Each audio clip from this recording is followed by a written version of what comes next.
mendapatkan informasi ataupun kami mengedukasi bapak-bapak di sini semua supaya bapak bisa mengenal juga apa perbedaan kalau kita pakai yang unggul sampai yang tidak. Kemudian bapak bisa tahu benih yang unggul itu yang asli itu bagaimana. Kenapa saya bilang gitu? Karena banyak di sekitaran kita ini benih palsu beredar, kan gitu. Ada yang mariles, ada yang softles, ada juga yang katanya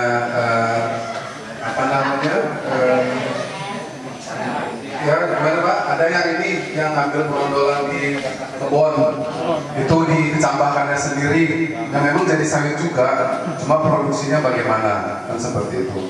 Jadi di sini nanti kami tampilkan sama bapak-bapak sehingga bapak mengerti, sehingga ini juga bisa sebagai salah satu blog kita untuk supaya petani ini tidak lagi menggunakan benih yang palsu. Ya, karena benih palsu ini kita rasakan efeknya itu bukan hanya sampai 10 tahun, sampai nanti 25 tahun atau 30 tahun ke depan.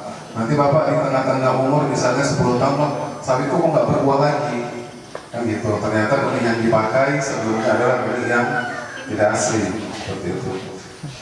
Jadi kita mulai saja Pak. Di sini untuk temanya kami bawakan adalah meraih profit atau keuntungan yang optimal dan berkelanjutan dengan menggunakan D-P Unggul Softindo. D ini adalah bahan tanaman induk betina biasa yang dipakai yang namanya Dura.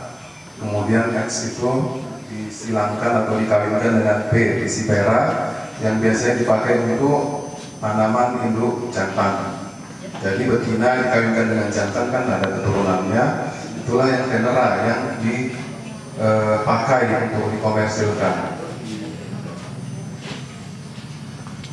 Nah, Softindo merupakan salah satu perusahaan kelapa sawit asing yang sudah lama di Indonesia.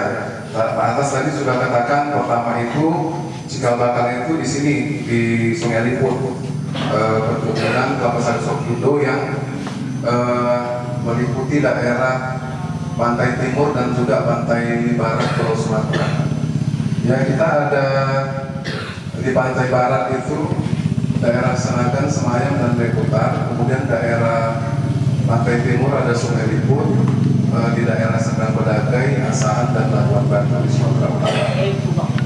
Nah, jadi kebun Softindo itu di pantai timur ada 64%, di pantai barat ada 36%. Sejarah Softindo itu dimulai dari cikal bakal untuk mendirikan perusahaan di Indonesia tahun 1909. Namun perkebunan pertama sekali didirikan tahun 1911 di Sungai Liput, di sini daerah kita ini yang sekarang kita berada. Kemudian tahun 1965 pemerintah Indonesia menasionalisasikan perusahaan ini. Tahun 68 dibentuklah joint venture atau kerjasama antara Sofin dengan pemerintah Indonesia, sehingga namanya menjadi Softindo yang kepanjangannya Sofin Indonesia. Nah, saat itu pemilikan saham ada 60% Sofin yang Belgia punya, 60% itu Indonesia punya. Nah, seiring perkembangan waktu, bertambah waktu, saat ini saham Indonesia itu ada 10%, sedangkan Belgianya 90%. Kalau 100% Belgia nggak boleh, karena kan di daerah kita.